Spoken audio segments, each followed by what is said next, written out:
Man, what's good, YouTube, man? It's your boy Stay Alive 16, man. I'm back with another video, man. Today, man, we got the 10-year-old serial killer, you know what I'm saying, by Twisted Minds, man. Shout out to Twisted Minds once again, man. Like, comment, subscribe to him. I will leave his channel down in this description down below, you know what I'm saying. Like, comment, subscribe to me, man. And let's get straight to the video, bro. And I really ain't got much to say, bro. Like, it's just crazy. It's just crazy, bro. Like, on some real stuff, bro. Like, I really can't be surprised, because, like I said, man, this world is, it's crazy, bro. You never know, because I ain't gonna lie, bro. But y'all probably won't believe me. And like this, bro, I don't really say too much about myself, you know what I'm saying? Like, even my family. Like, on some real stuff, even when I was younger, my people, they probably never noticed what I be really thinking about. You know what I'm saying? Like, I was always a woke kid, bro, on some real stuff, bro. Like, I already knew college and stuff was a trap and this and that, but what I wanted to say, man, 100%, bro, I had some demons in my body for sure, cause I ain't gonna lie, when I was younger, I just thought about how many ways I could do something to somebody, bro. Like, I don't know what I really don't know what it was, bro. I feel like the devil was trying to get to me or something on some real stuff. Cause, like, literally, when I was younger, I literally just could think about how many ways I could, you know what I'm saying? Like, it's really crazy, bro. But I know my right and wrongs, bro. That's why I never gave in, nor committing anything, because that's not right, you know what I'm saying? I know my right and wrongs, but you feel me? But anyway, man, let's get straight to the video, man. But this little girl you're looking at now was convicted in December of 1968 after she had confessed to multiple killings. She was just 10 years old at the time of her first murder and is now one of the world's most notorious child killers in modern history. real like Charles Lee Ray, what the hell? Welcome back to Twisted Minds. My name is James, and today we cover the case of Mary Bell, a child killer who not only killed other children, but found great joy in seeing how her actions affected the families and authorities involved. You see what I'm saying, bro? It's so crazy how some people just have different brains, like different ways of thinking, bro. Like, there's literally people who just enjoy doing stuff like this, bro. Like, literally. It's crazy.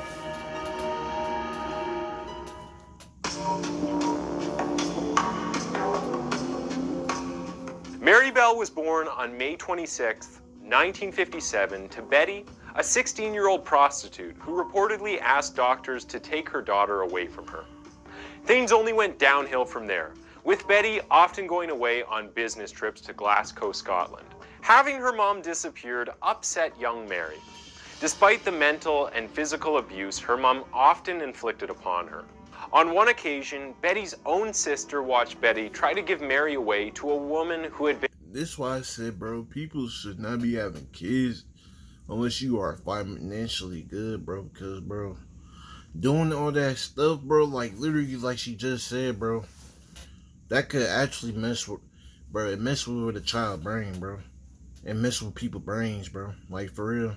Now, multiple personalities, disorder, this and that, negativity, violence. You know what I'm saying? It gets, when stuff like that happens to them, it's just, I really don't know how to explain it, bro. It's just like a flip. It's just like a switch with their brain now, bro. Unsuccessfully trying to adopt her. The sister quickly stopped the shady deal and brought the girl back to her mother. Mary That's weird. is also known to be weirdly accident-prone, once falling from a window and suspiciously overdosing on sleeping pills by accident.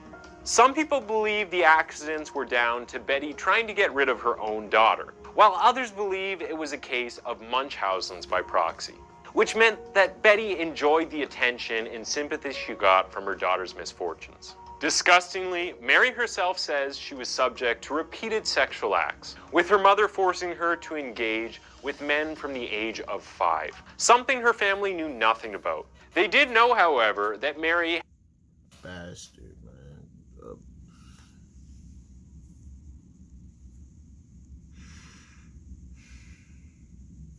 Hearing stuff like that just, bro, it makes me angry, bro, just to hear things. Had like already that, witnessed death firsthand when her 5-year-old friend was run over and killed by a bus. With everything that had happened to her, it's understandable that she was a withdrawn and disturbed child who became incredibly manipulative and violent. Yeah, bro. Like, that's what I just said, bro. All that stuff happening to her. It's just like a switch, literally, just a switch, bro, to a whole different brains. I don't know, man.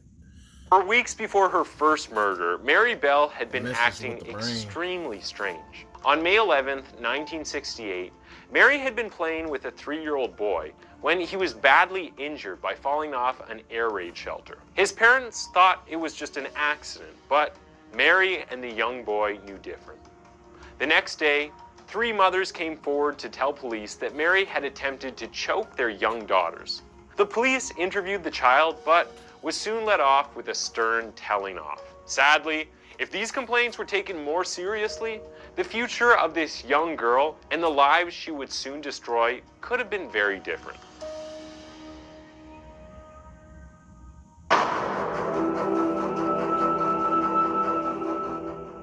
On May 25th, 1968, the body of 4-year-old Martin Brown was discovered in an abandoned building. At first, it was regarded as a sad and unfortunate accident because the initial investigation claimed that there were no obvious marks or injuries found. 2 young boys hunting for scrap wood had entered the abandoned house and were confronted with the small corpse of Martin Brown lying under a window. Next to the body was an empty bottle of aspirin, which led police to speculate that he had taken too much and had overdosed on the medicine. Even though the boy had dried blood and saliva on his cheek that had run down to his chin, there were no signs of struggle and no marks on his body at all. It seemed like he had just taken some pills, lay down, and never woke up. The 2 boys who had found the body called out to some workmen nearby and soon found themselves surrounded by a crowd of children and adults, all gawping at the sad sight. The workmen said they recognized Martin as the boy they'd shared some cookies with less than an hour before.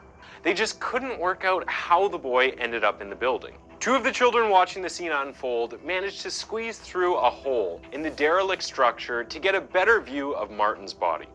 Mary Bell and Norma Bell, children who, despite their surnames, were unrelated.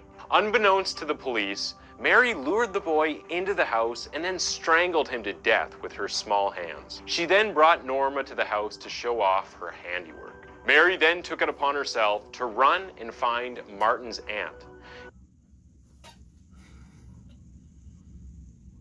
Mind you, 10 years old, gang. And she doing all this 10 years old, bro. One thing about me, bro, I don't judge nobody. I don't have the right to judge nobody. Only God could judge you, bro. You know what I'm saying? But I really don't know what to say about this. Like, honestly, I'm just really stuck, bro.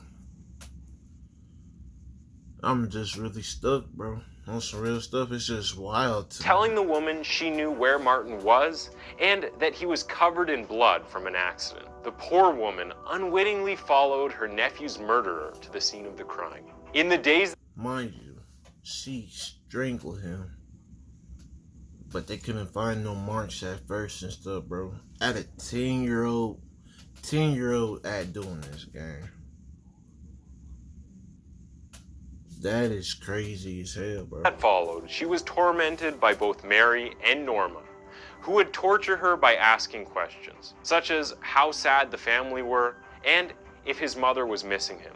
Eventually, Martin's aunt stopped opening the door. On one occasion, Mary knocked on the door of Martin's house and asked his mother if she could see Martin. Confused, the mourning woman told the girl that Martin had died, at which Mary replied, "Oh, I know he's dead. I want to see him in his coffin."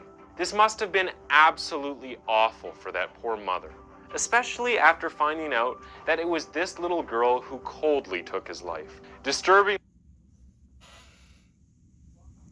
Like I said, man, I know a lot of bad stuff happened to her, bro. To a point, man, it's just like she doesn't care about life no more, bro. She's just gonna, since everything what happened to her, she said what? Yeah, I really don't, bro. What I'm trying to say is everything that happened to her, gang, she doing the same thing, bro. She like, since I'm being treated like this, why can't I treat nobody else like this? Basically, bro. Like, I get bro, it's just like, man, if you're gonna do stuff like that, at least do it to the people that was doing you wrong, bro. Don't take any innocent kids' lives and stuff, bro. But in the way, I feel bad for her because of what everything happened to her. But man, you gotta know you're right and wrong still, you know. But for a class assignment, Mary drew a picture of a boy lying exactly in the same position that Martin Brown was found in, with a bottle labeled tablet. To make it even more sickening, she called it, "There has been a boy who had just laid down and died." Although Mary wasn't the only child who knew about how Martin had died, she was the only one to draw the scene. Although this sounds bizarre, her teacher wasn't suspicious, as she knew the children had heard about the death.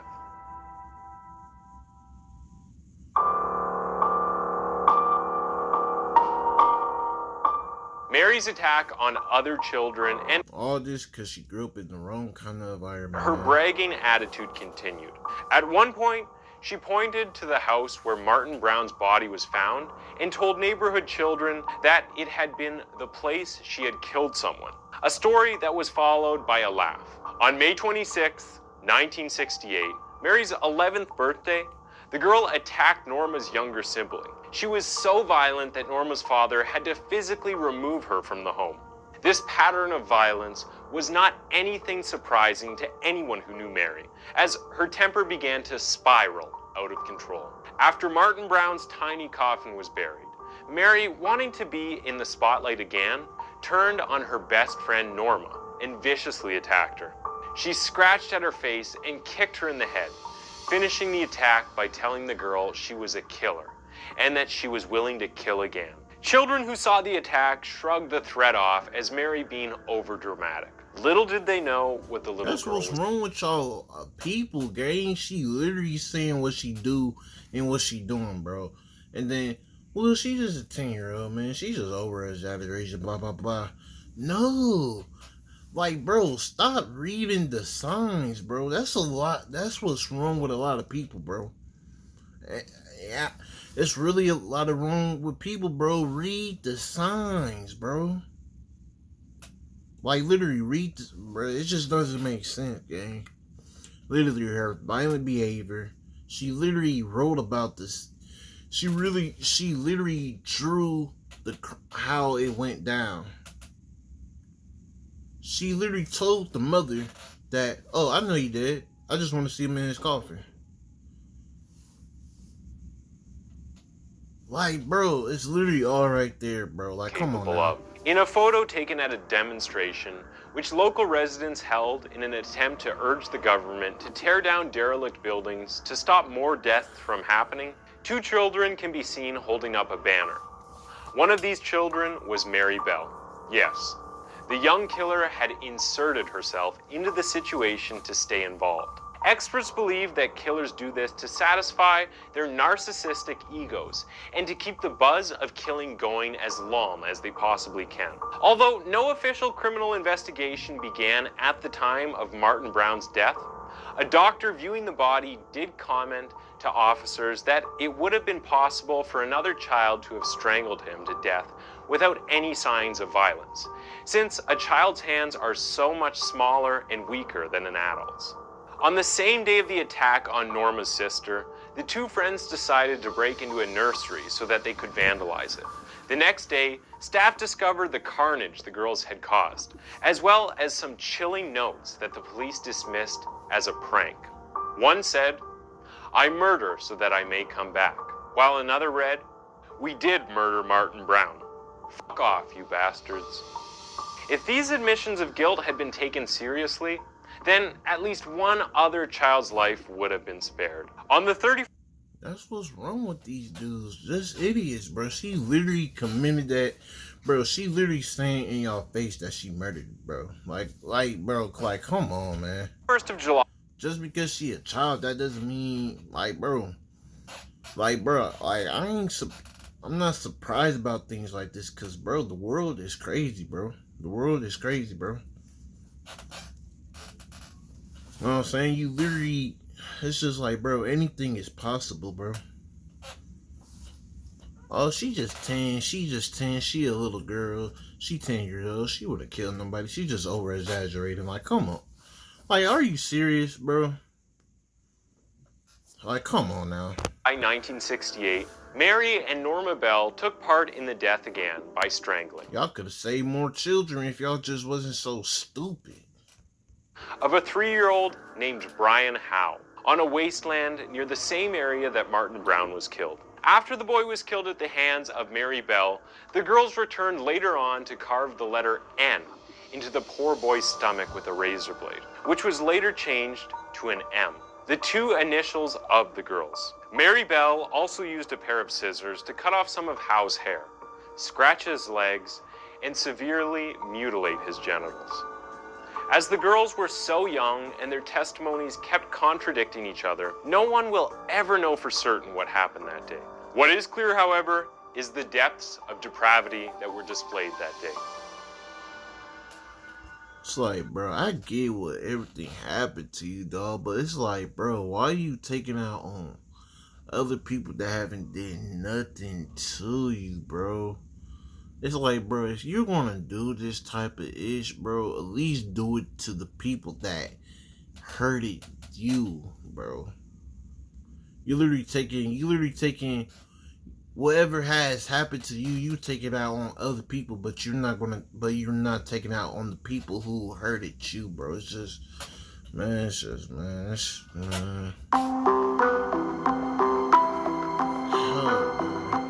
After the killing of the second child, police began to suspect that the letters left at the nursery were not sick pranks at all, but someone admitting to the murder of Martin Brown.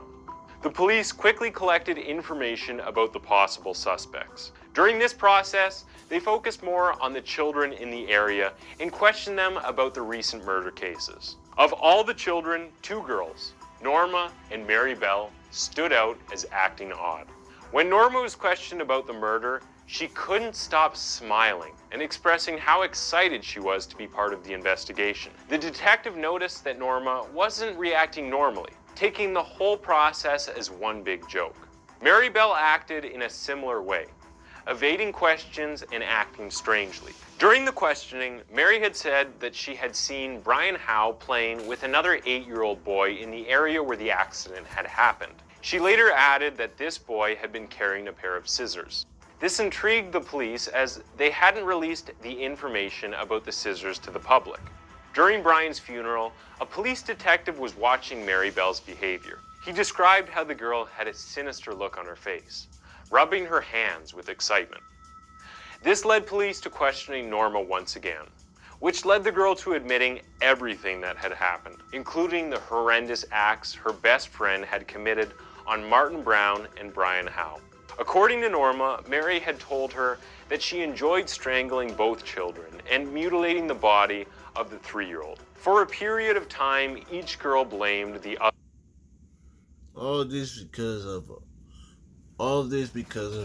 her upbringing, gang. Literally. All this could have been avoided.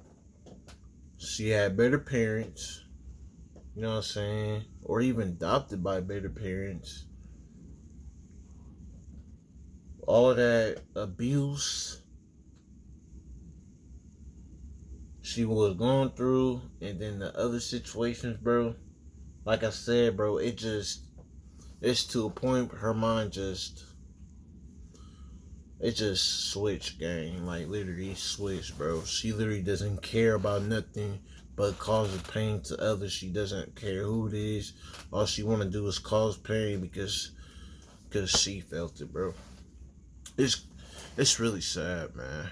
For the murders, which resulted in Norma's parents stepping forward and explaining that it was Mary who had shown violence, even toward their own family, and that their daughter couldn't possibly have been responsible.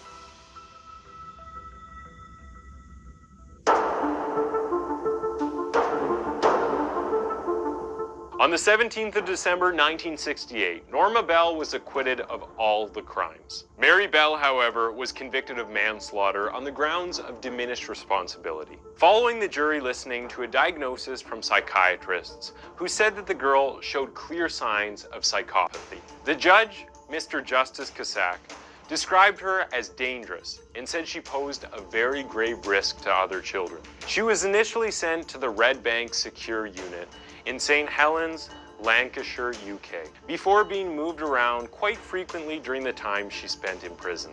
After her conviction, Mary got a lot of attention from the press. Her mother, who was ironically blamed for her daughter's mental health because of her awful upbringing, repeatedly sold stories to the press. She would even sell pages that she claimed to have been written by Mary. It's sad that this woman managed to get attention and financial gain from a child who she reportedly forced into prostitution and later went on to murder 2 children while being just 11 years old herself. Mary did make headlines for herself again in September 1977, when she briefly escaped from Moore Court Open Prison. Fortunately, she was caught. Wait, hold on. Never mind. I'm trying to think, did he just say that the mother did that as well? Like, she was... And lost her prison privileges for 28 days. A pretty tame punishment for a child killer on the run. After serving 12 years in various jails, Bell was released at the age of 23. She was also granted total anonymity, so she could escape the media frenzy and protect herself from attacks. Only 4 years after being released from jail, she became a mother to a baby girl. Mary and her baby unbelievably lived in her own hometown of Tyneside straight after her release. But the community made sure she didn't stay for long. While keeping her anonymity, Mary helped contribute to a biography written about her and was paid for it. This disgusted the government, who tried to block the publication in the UK. Mary Bell's daughter's anonymity was meant to stop at the age of 18, but on the 21st of May 2003, Bell won a high court battle to have her own anonymity and that of her daughter extended for life. This was the first in the UK, with any court order permanently protecting the identity of someone known as a Mary Bell order. In 2009, the child killer became a grandmother, giving the woman a second chance at nurturing and protecting a life, contrary to 50 years previously, where she had snuffed it out with her bare hands. No one is 100% sure where Bell is now, with the anonymity order protecting her for the rest of her life. It probably will be a long time until someone finds out where Bell moved to, and will most likely be shared after she passes away. But after a childhood of abuse, forced prostitution, and trauma, does Mary Bell deserve to live the rest of her days as a normal person with a normal family? Or should there be no forgiveness for a child who killed other children? Let us know your thoughts in the comments below. To be honest, bro, I really ain't got much, man. I really ain't got much to say, bro. Like, overall, man, after the stuff she did, bro, it ain't right, bro. But people can say what they want to say. You know what I'm saying? I feel like if she did get the proper help, you feel me, and actually want to change her life over, then yeah, everybody should have a second chance at life, bro. Everybody should have a second chance to redeem themselves and make up for the things they did, bro. That's just my opinion, you know what I'm saying? Because it was to a point, bro, because I'm not gonna lie, bro, if I was in her situation, bro, abused, forced into doing things, you know what I'm saying, getting beat on, it's to a point where I probably would have did the same thing she would have did, bro. Like, I'm getting all this bad treatment, all this stuff is happening to me. Mind you, coming from a 10-year-old mindset, bro. F it. F it. Since I'm feeling pain and this and that, I'm finna let somebody enjoy pain as well. It sound messed up, but it is what it is, bro. You know what I'm saying? I really ain't got much to say, bro. It's just crazy, bro. Hopefully, you know what I'm saying, she changed her life, you feel me? And actually learn from the things what she did was wrong, bro. You know what I'm saying? But other than that, man, shout out to, man, Twisted Minds once again, man. Like, comment, subscribe to him, man. Like, comment, subscribe to me, man. And I'm out, y'all. I really ain't got nothing else to say, man. That's just crazy, bro. Just crazy, man.